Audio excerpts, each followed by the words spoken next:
Cinderella. The wife of a rich man fell sick, and when she felt that her end drew nigh, she called her only daughter to her bedside and said, "Always be a good girl, and I will look down from heaven and watch over you." Soon afterward she shut her eyes and died, and was buried in the garden.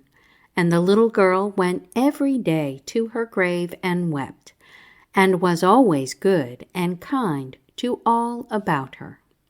And the snow spread a beautiful white covering over the grave, but by the time the sun had melted it away again, her father had married another wife. This new wife had 2 daughters of her own. They were fair in face, but foul at heart, and it was now a sorry time for the poor little girl. "What does the good-for-nothing thing want in the parlor?" said they, and they took away her fine clothes, and they gave her an old frock to put on, and laughed at her and turned her into the kitchen. Then she was forced to do hard work, to rise early before daylight, to bring the water, to make the fire, to cook, and to wash. She had no bed to lie down on, but was made to lie by the hearth among the ashes, and they called her Cinderella. It happened once that her father was going to the fair, and asked his wife's daughters what he should bring to them. "Fine clothes," said the first. "Pearls and diamonds," said the second. "Now, child," said he to his own daughter, "what will you have?" "The first sprig, dear father, that rubs against your hat on your way home," said she. Then he bought for the 2 first the fine clothes and pearls and diamonds they had asked for, and on his way home, as he rode through a green copse, a sprig of hazel brushed against him.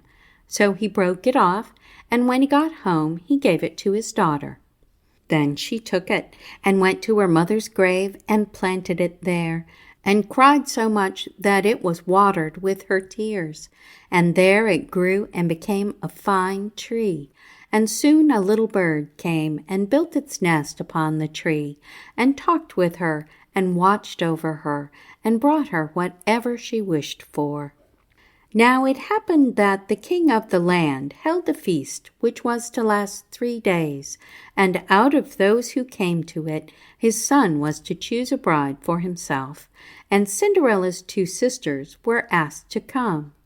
So they called Cinderella and said, "Now comb our hair, brush our shoes, and tie our sashes for us, for we are going to dance at the king's feast."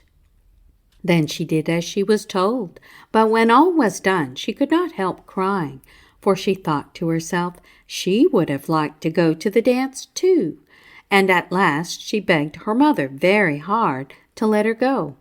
"You, Cinderella," said she, "you who have nothing to wear, no clothes at all, and who cannot even dance, you want to go to the ball?" And when she kept on begging, to get rid of her, she said at last, "I will throw this basin full of peas into the ash heap, and if you have picked them all out in 2 hours' time, you shall go to the feast too." Then she threw the peas into the ashes, but the little maiden ran out at the back door into the garden and cried out, "Hither, thither, through the sky, turtle-doves and linnets fly, blackbird, thrush, and chaffinch gay, hither, thither, haste away, one and all, come, help me quick, haste ye, pick, pick, pick." Then first came 2 white doves, and next 2 turtle doves, and after them all the little birds under heaven came, and the little doves stooped their heads down and set to work, pick, pick, pick, and then the others began to pick, pick, pick, and picked out all the good grain and put it into a dish, and left the ashes. At the end of 1 hour the work was done, and all flew out again at the windows. Then she brought the dish to her mother, but mother said, "No, no, indeed, you have no clothes and cannot dance. You shall not go." And when Cinderella begged very hard to go, she said, "If you can, in 1 hour's time, pick 2 of these dishes of peas out of the ashes, you shall go too."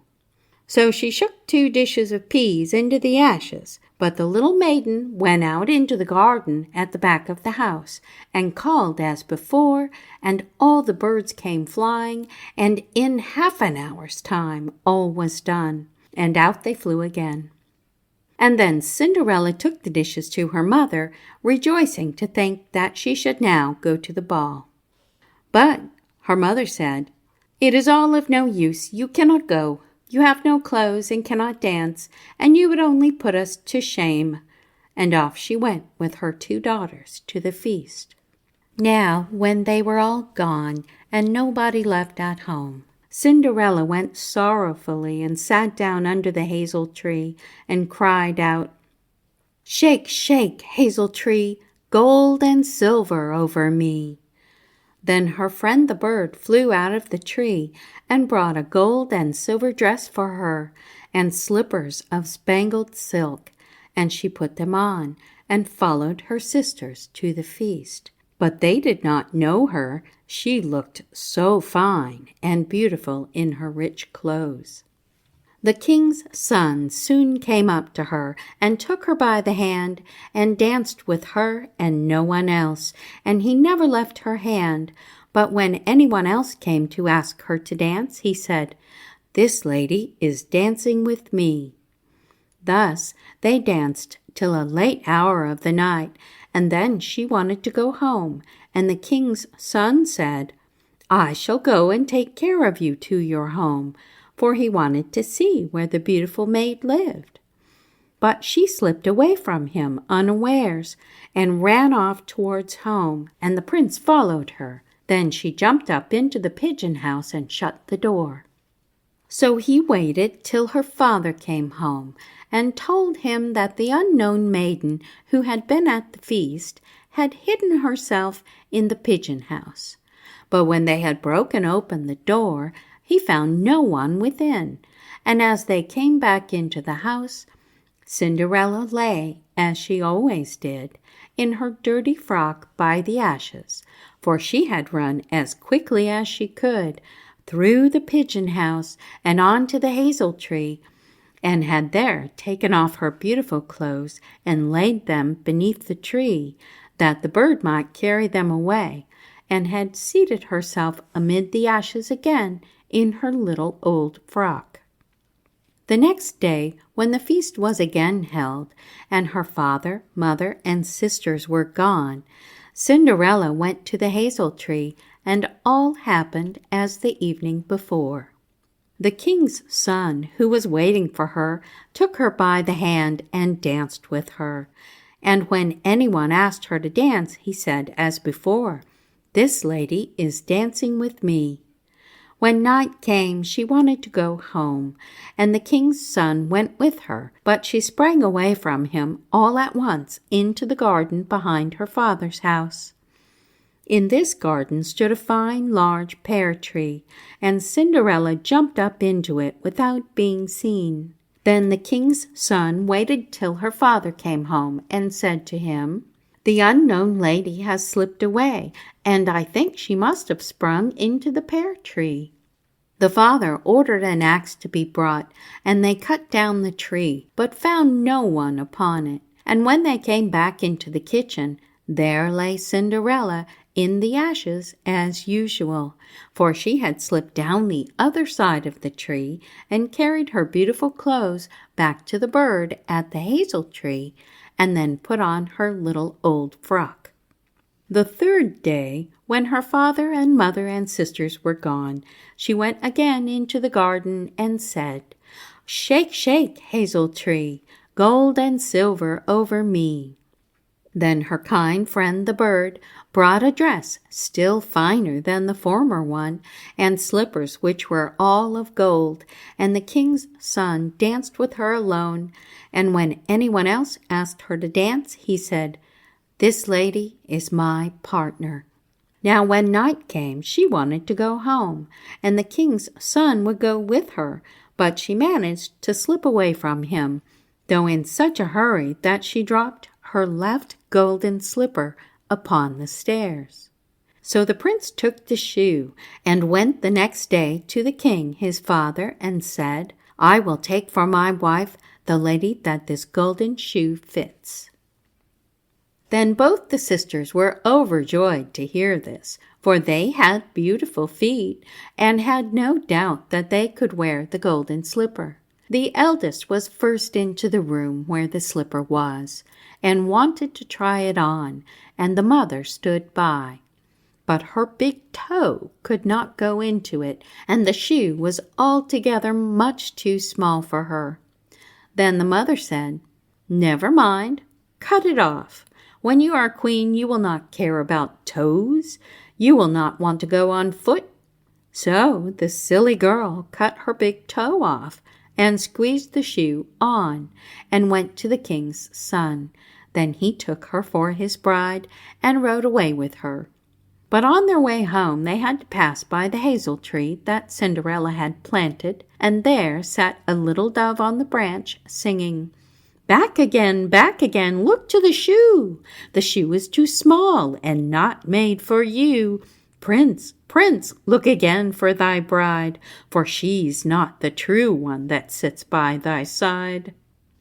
Then the prince looked at her foot and saw by the blood that streamed from it what a trick she had played him. So he brought the false bride back to her home and said, "This is not the right bride. Let the other sister try and put on the slipper." Then she went into the room and got her foot into the shoe, all but the heel, which was too large. But her mother squeezed it in till the blood came, and took her to the king's son, and he rode away with her. But when they came to the hazel tree, the little dove sat there still and sang as before. Then the king's son looked down and saw that the blood streamed from the shoe. So he brought her back again also.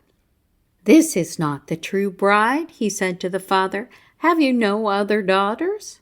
Then Cinderella came, and she took her clumsy shoe off and put on the golden slipper, and it fitted as if it had been made for her. And when he drew near and looked at her face, the prince knew her and said, "This is the right bride." Then he took Cinderella on his horse and rode away. And when they came to the hazel tree, the white dove sang, "Prince, prince, take home thy bride, for she's the true one that sits by thy side."